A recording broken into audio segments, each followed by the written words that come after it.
circumstance as a small group of people whom they really didn't want to offend because they had had a difficult parting with their rabbi. And so then they proceeded to ask me if I would come and do an ongoing series of learning for them while they hired the other rabbi.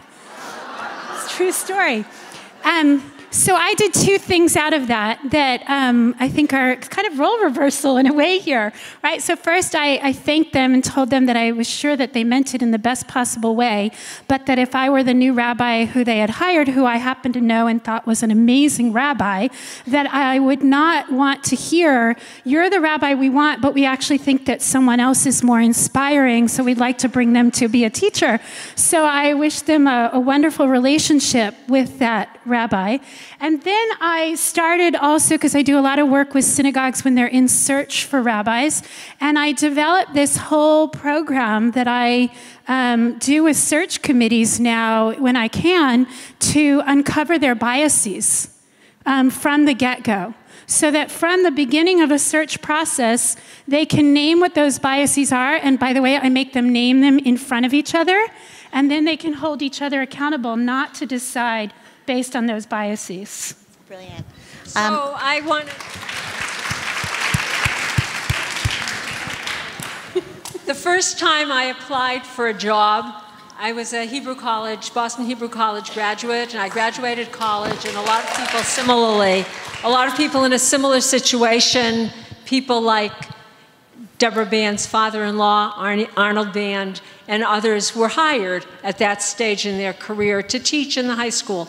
So I went into the dean and I said, it was a Hebrew conversation, I said to him that I wanted to apply to take a position, a part-time position at the Hebrew College's high school. And he said to me he would be in touch with the trustees and get back to me. Whether or not he spoke to the trustees, I have no way of knowing. But when I did come back to remind him that he owed me an answer, he looked at me and said in Hebrew, the trustees say, Isha nisait, a woman gets married. I was single. So I, being very, pleased that I actually knew this irregular conjugation in Hebrew, said to him, V'gever eino nisa, a man doesn't get married?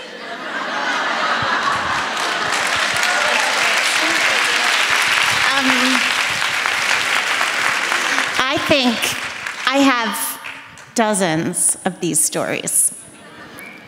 Let's meet in the lobby later and we can regale folks with all of the offensive things that have been said to us. I do want to say that, while I'm a little bit younger than Cheryl, I also grew up knowing the bias. I grew up from a very early age understanding. I loved Talmud. I said to my parents, oh my God, I want to be a rabbi. Oh, honey, that's so sweet. And I definitely was raised to be married, which is funny because I told all of you this morning it took me a while to get over that. I remember getting a large gift certificate to a Jewish, this is on that subject, to a Jewish bookstore, and I said to my father, who's a beautiful man, but a traditional guy, I said, oh, I really want the Torah Shalema, which is a set of beautiful, beautiful commentaries on the Torah. He said, a woman shouldn't have that many books on her. Now, I don't want to, my father is incredibly supportive of the work I do, but he was raised in a generation where it's really important that you look your best and get yourself married, right? And that was a generation that a younger woman was raised with. That's just always the message I got. So I'm so grateful to mentors like all of you. And I wanted to talk about that. Pam, I was reading parts of your book, Women Who Would Be Rabbis, and I saw a quote that I just thought, this needs to go on my wall. You quoted historian Gerda Lerner. I believe no relation. Men created written history and benefited from the transmittal of knowledge from one generation to the other so that each great thinker could stand on the shoulders of giants, thereby advancing thought over that of previous generations and maximum efficiency. Women were denied knowledge of their history, and thus each woman had to argue as though no woman before her had ever thought or written. And living in Texas, living in places where we didn't know other women who were thinking these things, sometimes it felt like I'm the only one who thinks this. What's going on?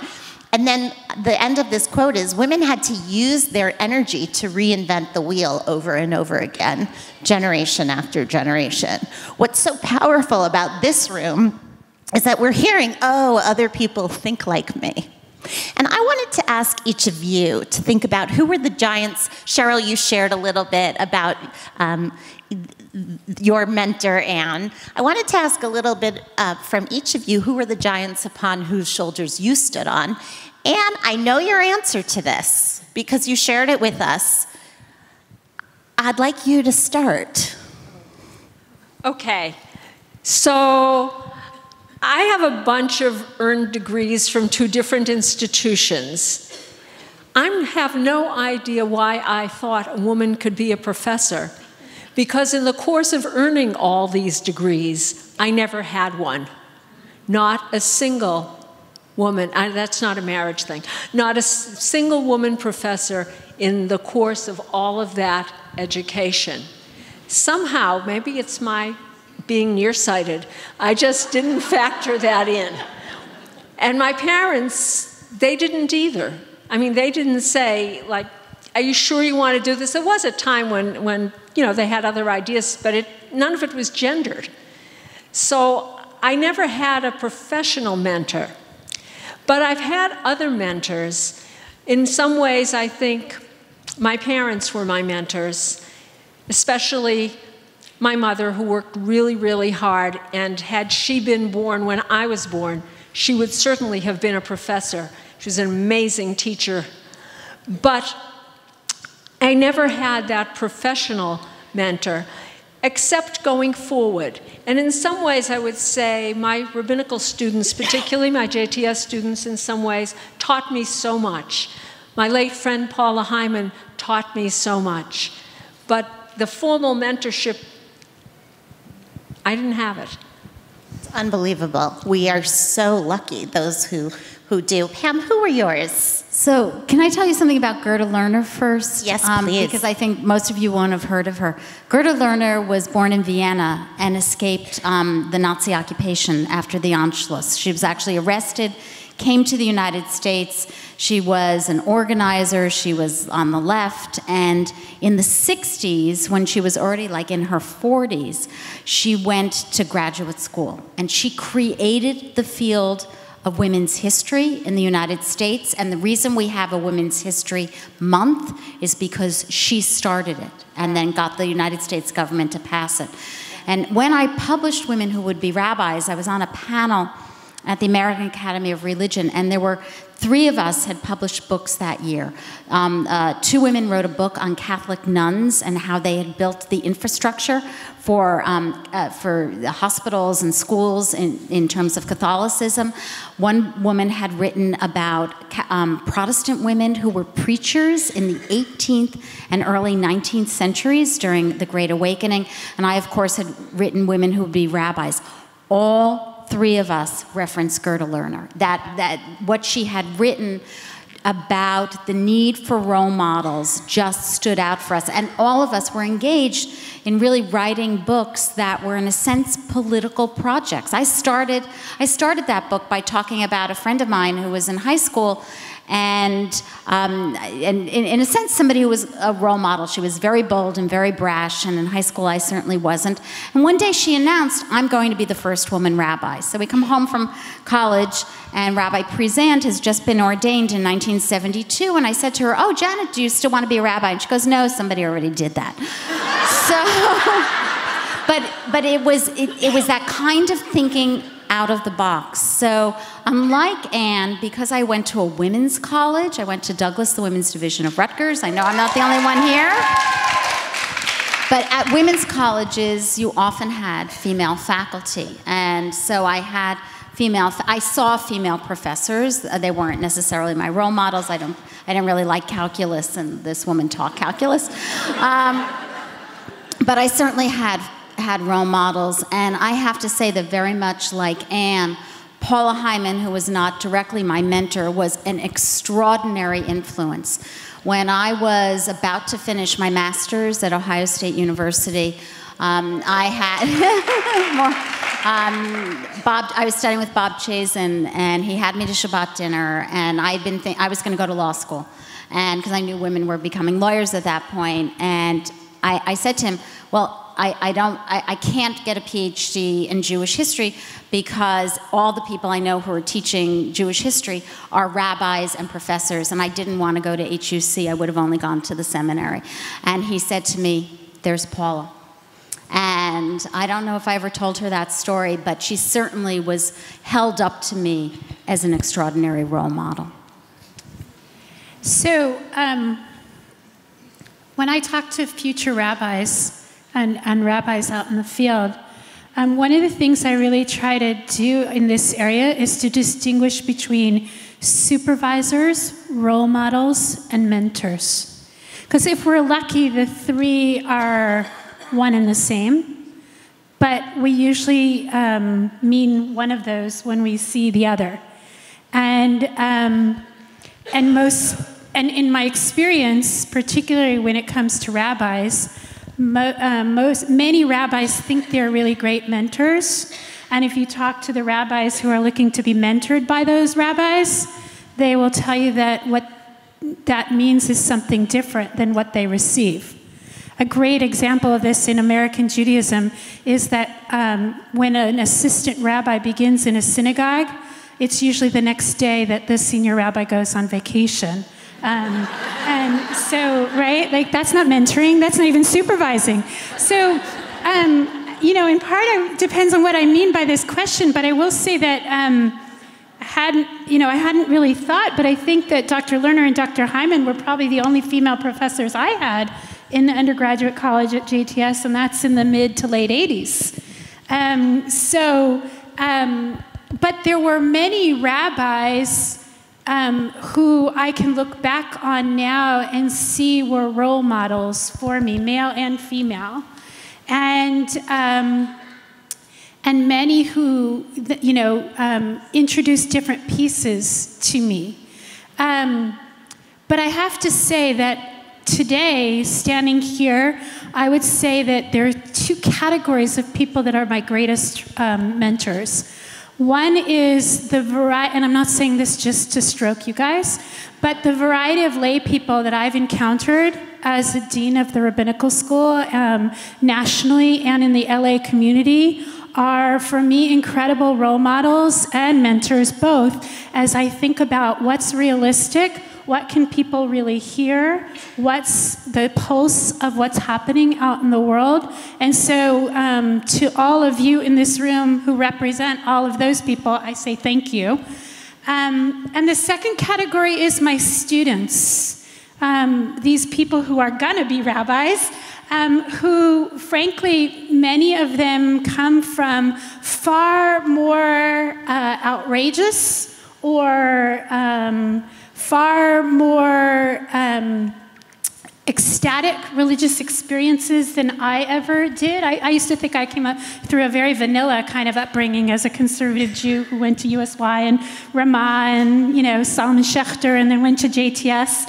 And my students who have had to find their Judaism in different ways and who have really struggled, with men and women with these issues of gender or politics or social issues to a far greater extent than even now I sometimes feel like I have. I think they become my mentors in developing my next thinking. Very powerful. And I wonder, I bet each of us in this room has a whole story about our mentors. And sometimes we pick and choose, at least for me. I've chosen that quality that I want in that person, and I see something in that person that I think, oh, I could maybe live that way. And it's, I think it's essential to the work that we do and to the ongoing work that women are doing in our communities. I'm curious if anyone has questions for our panel. We'd like to open it up. It's a little hard to see, but if you would raise your hand. Hi, are there any questions? Because I know we could talk for hours. Hi. Will you stand up and maybe even come? If you stand up and yell, I'll try to repeat. You're like Phil Donahue here. Who was it? Who was the question? Stand up and yell.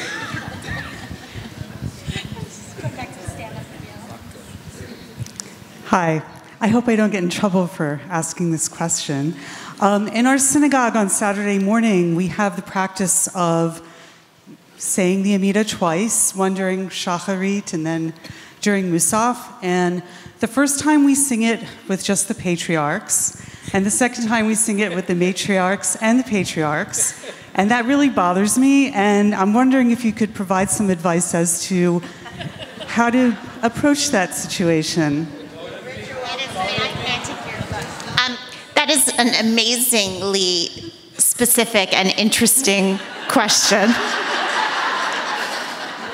I think we could certainly speak about it.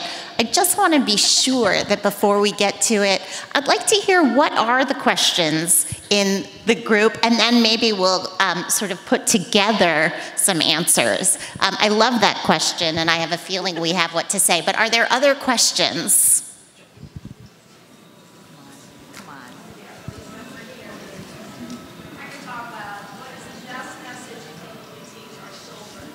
The best message for our children. Also good. Let's take maybe two more, and then I'm going to ask our panelists to sort of address the one that they think they can best address, or all of them.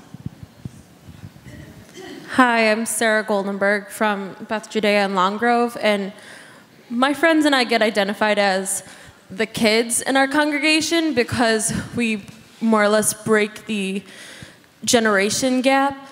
So one of my questions is, as I'm on the Rabbi Search Committee at my congregation, and a more active role as I'm becoming Sisterhood President next year, how would you recommend addressing trying to change in a positive light your congregation when there's opposition from people who are traditional, not wanting to do other things, maybe not as forward-thinking as a female rabbi, when the idea is that gender shouldn't be the issue, it's just a rabbi?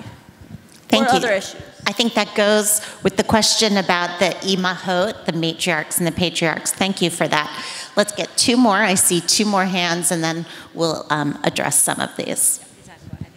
Okay. If I listened carefully enough, and hopefully I did, I got a sense that along the way, the last 10, 20, 30 years, there have been evidence of things changing, things improving, even though we still see evidence as the rabbi who works as the associate dean at Ziegler, and I'm sorry, I don't remember your name. Cheryl Peretz. Okay, Rabbi Peretz, you shared that you still see evidence thrown into your face, so to speak, of this distinction people still like to make between a male person doing a job and a female person doing the job, instead of seeing a person doing the job, if I can be blunt about it. My question is, what other thing do you think we, as a group of Jewish women who are interacting with our fellow congregants, what else could we be doing that kind of could mitigate or reduce that things being thrown in our face like that? Because I've been a teacher, and I've had similar interactions. Just because you're a female teacher, or that you're a short teacher versus, I mean, I've literally had a student call me Mrs. Shorty to my face in the classroom. So, thank you. Thank you. Oh, we have a number of them. I'm going to try to write these down and then organize them in some way for our panelists. So in the spirit of the next 100 years of Women's League, I would like you all to be positively predictive about what the impact of having reached this level as women. What should we look for next in terms of improving Jewish education and specifically women's learning? Beautiful.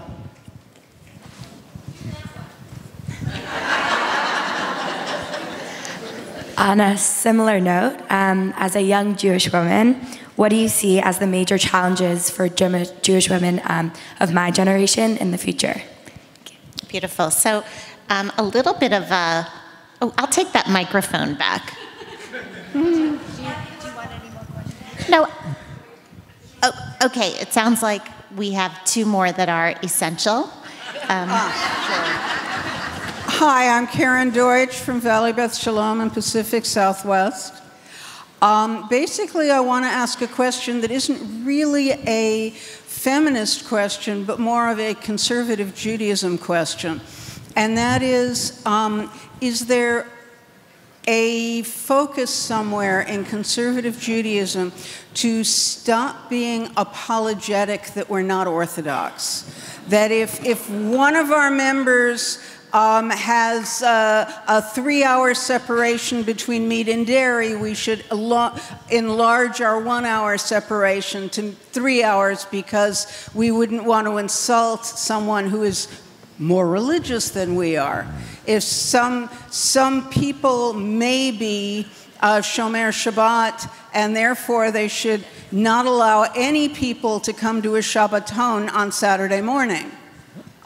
Because that involves driving to it. Got it. This sort of attitude. Yeah, I think that's a good one too. I'm not sure we're going to be able to get to all of these, but let's see if we can combine some of them and then. Just a quickie. I want to talk about, or I'd like you to talk about popular definitions of feminism versus personal understandings of feminism. For instance, I've had a conversation with people who have said, okay, it's my mother. I've had conversations with my mother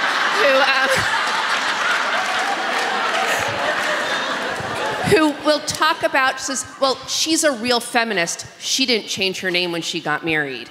Or she's always worked. She's a real feminist. As opposed to what you think versus your personal manifestations of it. For instance, I changed my name because my parents were really aggravating me at the time. And I was like, it's either their name or his name, and right now, he pisses me off less. Right. So, love that. That's amazing, and I think you may have just answered your own question.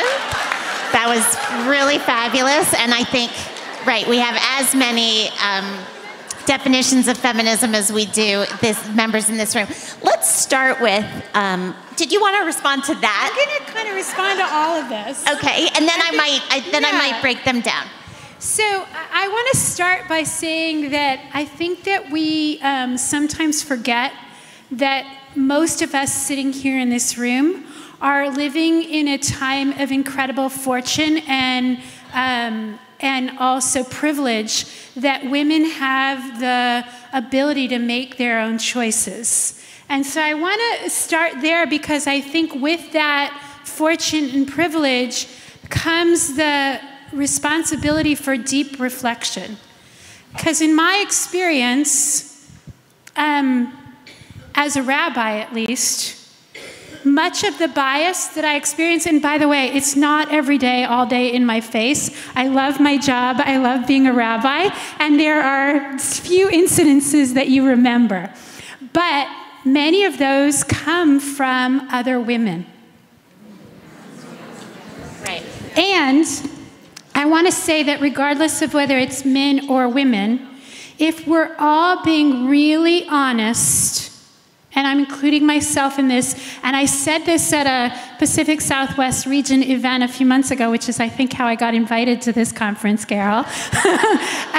If we're really being honest, we all can find the places where we express biases and where we limit someone else's or attempt to limit someone else's ability to be who they are and express who they are. because we don't like it and it's uncomfortable. So whether it's the Rabbi Search Committee or the homeostasis of observance that looks, neo-Orthodox, so then we can, we need to start there, right? We gravitate towards wanting to look the way we think it's supposed to look, and we've gotten used to it looking. And I think that the way that we overcome that is a fewfold. In the short run, I think it's acknowledging that things aren't going to always be my way when we're talking about our community. Because by definition, community means the I has to be sometimes left out. The I has to be absorbed into the we. And the second part of that, I think, is really being willing to ask those deep questions of what are my biases and how am I responding to other people, other women, other people's expression of their Judaism in those ways, and how do I keep myself in check, or how do I articulate that to someone else so that they can help keep me in check? Thank you. I guess the thing that leads to, for me, is if I'm keeping myself in check, then how do I move my community? And I think that comes up in the question of the two Amidas. It comes up in the question of the rabbi, the rabbinic hiring search committee, and it comes up in a lot of different ways. What are your best practices for taking an issue in a community and moving it forward? Do you have suggestions for this crowd?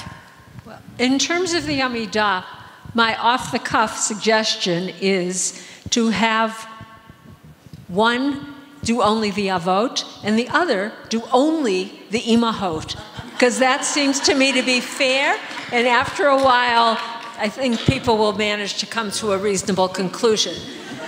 But I don't mean that only as a joke. I mean it because what that does is let us feel how the other person feels. It would lead to a discussion. There would be an educational process. And for me, the way to bring things forward is to have an educated discussion so much, and I certainly am subject to that need of internal bias check that Cheryl pointed to. There are so many things that we are unaware of. There are so many things we think the Jewish tradition said and things like that. We don't understand the sort of polyvocality of the tradition, the way in which the tradition can be seen and read legitimately in different ways. So I would always start with education. I just learned a new word, polyvocality. That's a great word. I may have made it up. So. I'm going to start. You heard it here first. What are ways in which we can move? That's great. Discussion and learning. What are your ideas, Pam? So I think it's pretty clear that I've said you need to know the past in order to go forward. You can't go forward if you have no idea where you've come from. And by the way, I think that's for the nation as a whole and the world. I don't think that's only for us as Jews. I want to say something. Can I say something about the feminism question? Yes. Because that's such an important question. We're at a moment where where Jewish women have essentially been told by some of the current leaders of the feminist movement that you can't be a feminist and a Jew. Now, what Linda Sarsour said was she said you can't be a feminist and a Zionist. But since we know that over 80% of American Jewish women define themselves as either deeply attached to Israel or attached to Israel, and my definition of a Zionist is someone who is attached to Israel, she has basically told American Jewish women that you can't be feminist and Jewish at the same time. And that is a very frightening moment in the feminist movement, and American Jewish women are going to have to reclaim the feminist movement from those who are arguing about things like intersectionality, if you've heard that term. I know it's made its way into the news. Reclaim it and take it back, because if you look at the history of American Jewish feminism, you will see that American feminism, you will see that it was Jewish women who made a revolution. And you talked about Betty Friedan, for example, and so many others. And Thank you. But I am really deeply worried about this. I know you were asking about professional definitions of feminism and personal definitions, but whatever our definition is, I don't want anybody out there telling me I can't be a feminist and a Jew. Thank you. Wow.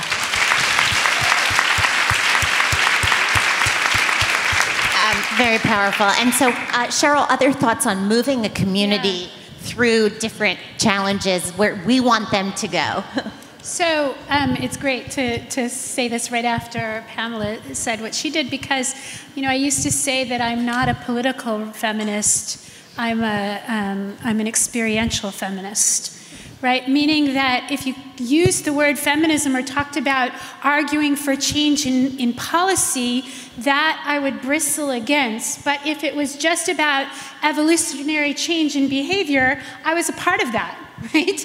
And so I've always been very grateful to the women rabbis who came before me, led by people like Dr. Lerner, who really fought the fight, because I didn't have to use the rhetoric to fight the fight, because that feels like, to me, an a more painful and much less productive way for me to express who I am as a person. So I think the way that, if you're asking for the tools, the way that I do that is, I think it means being willing to be a little bit more vulnerable. So instead of coming out fighting, no, you're wrong, to share with people how what is happening actually makes you feel and how it affects you. Because I think that I believe in the power of humanity and the interconnectedness of human beings, that if people really hear that and hear it genuinely, that it might take some time, but they will respond to that because they care about us and don't want to see their loved ones being hurt. Thank you. And I guess I just want to point to outside literature. And I have a feeling there must be many women in this group who are experts at organizational life, at organizational change. And I have found that books about organizational change are helpful to me, because there are people who think this stuff through, and it might be something that I'm so emotionally attached to, but if I can treat it like a corporate problem, I can sometimes come at it in interesting and innovative ways. So go to Barnes & Noble, look at the section on management, and let us know what happens. I would like us to begin to move towards the future. So what are the challenges that we face going forward? What are the challenges for the majority of the women in the room? What are the challenges for your granddaughter and her generation? How do you see that going forward? And then I want to close with, what are the things we can look forward to? But why don't we start with, what are the challenges? Anne. So I'm very proud of my granddaughter. We'll start right there. But the challenges, I think in the first place, a very important challenge, I would echo what Pam said, has to do with forgetting history. What I find often is that younger generations don't realize what has happened in the past. And that's not because I think that my generation, the generation before, needs to get credit for what happened or what has been accomplished, but because we don't want to go through that again. We don't want to give up what we have won in terms, as far as we've come, and there's more to go, but as far as we've come, we don't want to take that back. I see a world in which women in many different, not specifically necessarily the Jewish world, are giving up things that once were theirs. And the rise of fundamentalism seems to me to be a threat in many, many ways and across the board, and something that we need to be aware of and to think about, and think about how it affects us. I love that quote that you quoted, Pam quoting from Gerda Lerner, because I don't want to have to go through some of what others went through another time. So I think that advice is, take advantage of the wisdom in your life. That's one piece of advice for the next generation. What are some of the challenges? So you said forgetting the past. What are some of the other challenges that we need to look out for? So I hate to say this, but it's anti-Semitism. That we are in a moment, when I was in graduate school, I never, ever thought that I would come to a public forum and be teaching about anti-Semitism in the United States today. And anti-Semitism, which is a worldwide phenomenon, is very frightening in the United States. It means you're outside of Washington, D.C. Just a few months ago, there were people giving the Nazi salute at the Reagan building, and we can point to so many other examples. And this is a challenge for us as Americans. This is a challenge for us as Jews. This is also a challenge for us as women. And I don't have a solution to this age-old problem, but other than vigilance and that we need to do something to fix the moment. And I don't have a solution to that, but that is the challenge. And as you've just referenced, anti-Semitism on both the far right and as well as the far left. On both sides, exactly. So it's really, that's so disturbing. It's like the beginning of the 20th century again.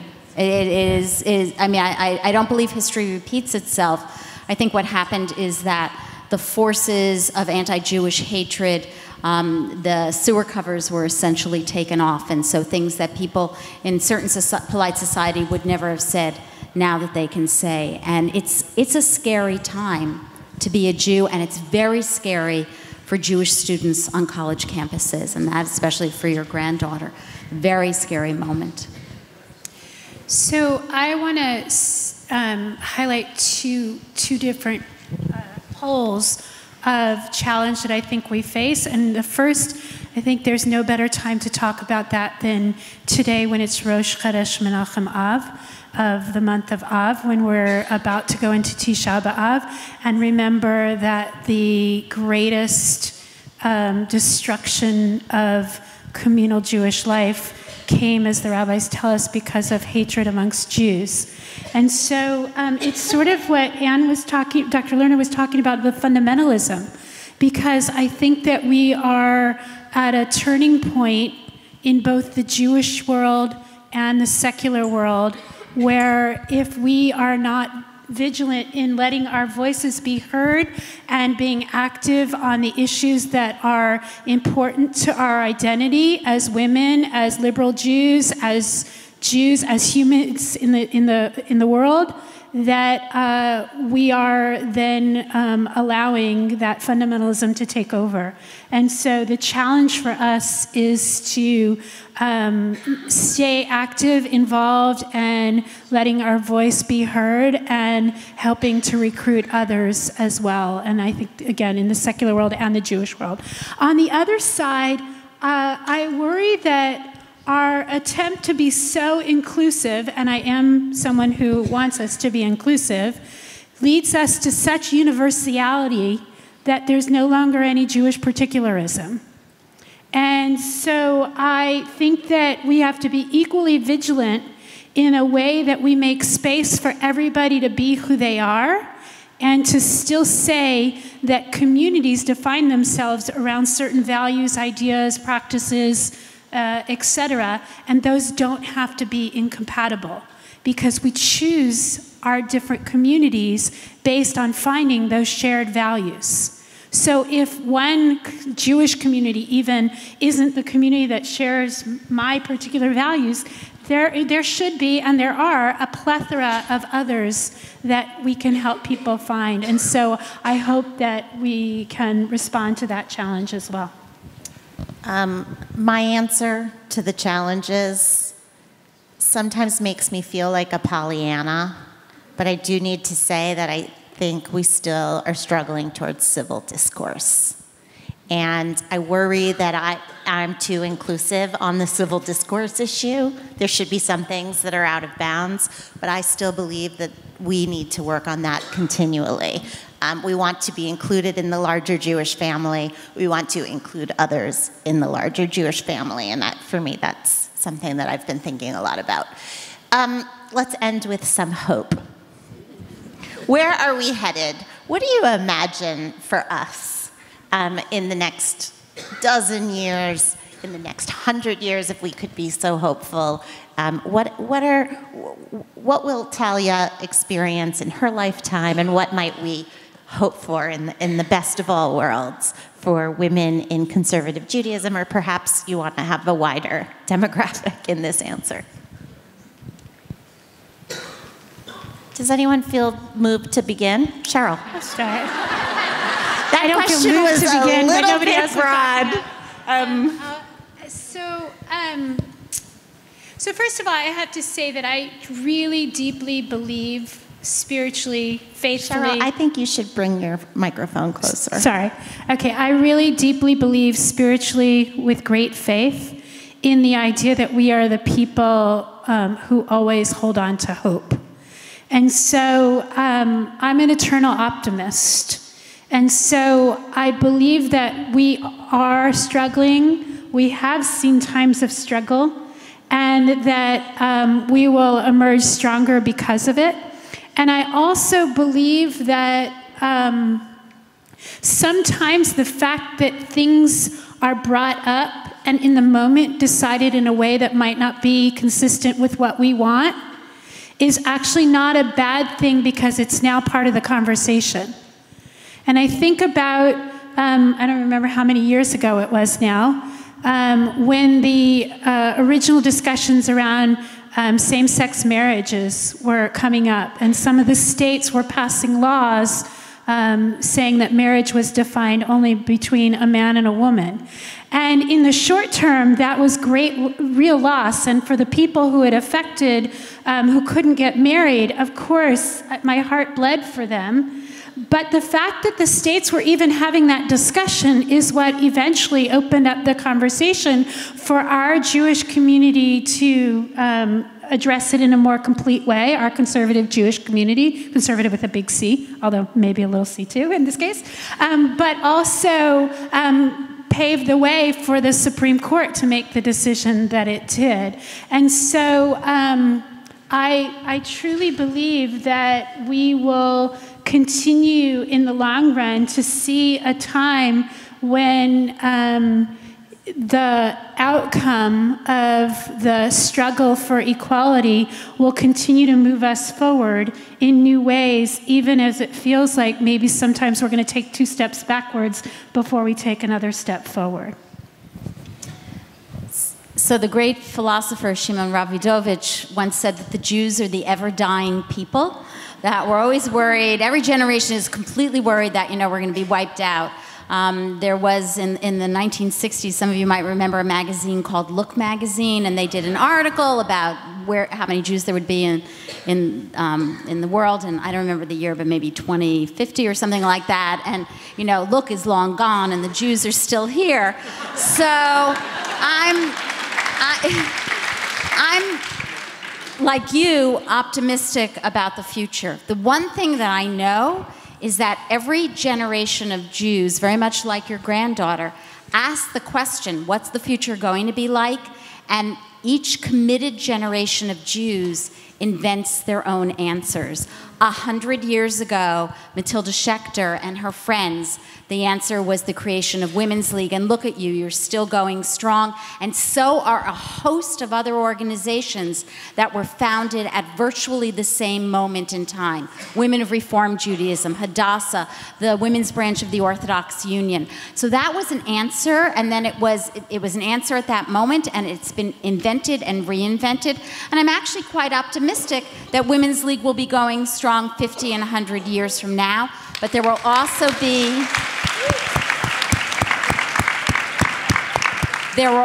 be new answers, and those I'm going to have to leave to the next generation. Just a word to say that I think as long as my optimism is fueled by the fact that for hundreds of years, we as a people have been able to look at the same texts and derive from them new meanings. We reframe them, we rethink them, but we stay attached to them. And as long as we maintain that attachment, I think that we have promise as a people of a future that will leave us connected to Judaism and to each other and to the broader world.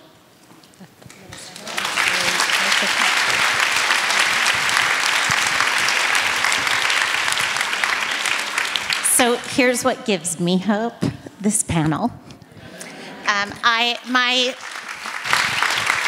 My hope for the future is that conversations like this will continue to happen between us and between all of us, generation after generation, and none of us will feel like we are inventing the wheel for the first time, and that we will continue to talk about how we can move Judaism forward, how we can move our communities forward, and how we can move Jewish women forward. So thank you so very much for an incredible conversation, and thank all of you.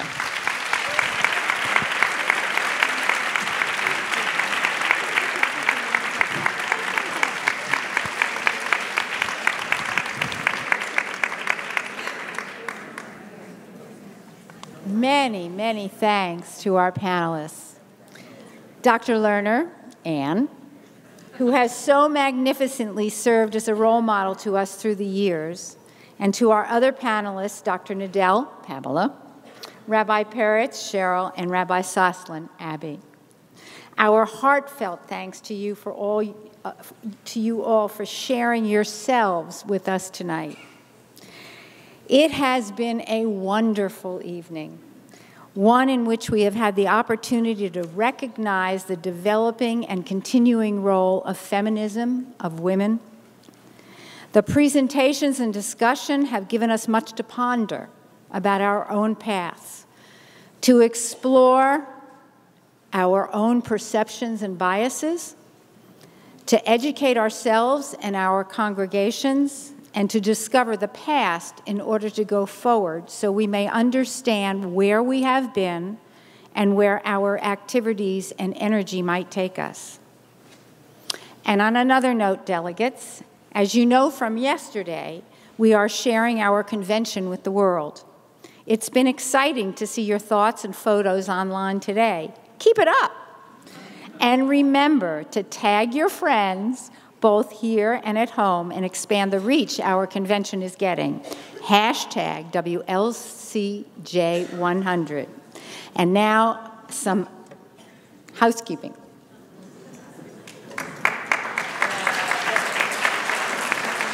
I'd also like to thank our panelists this evening. Wonderful, wonderful presentation. Just a few things of note. For the reunions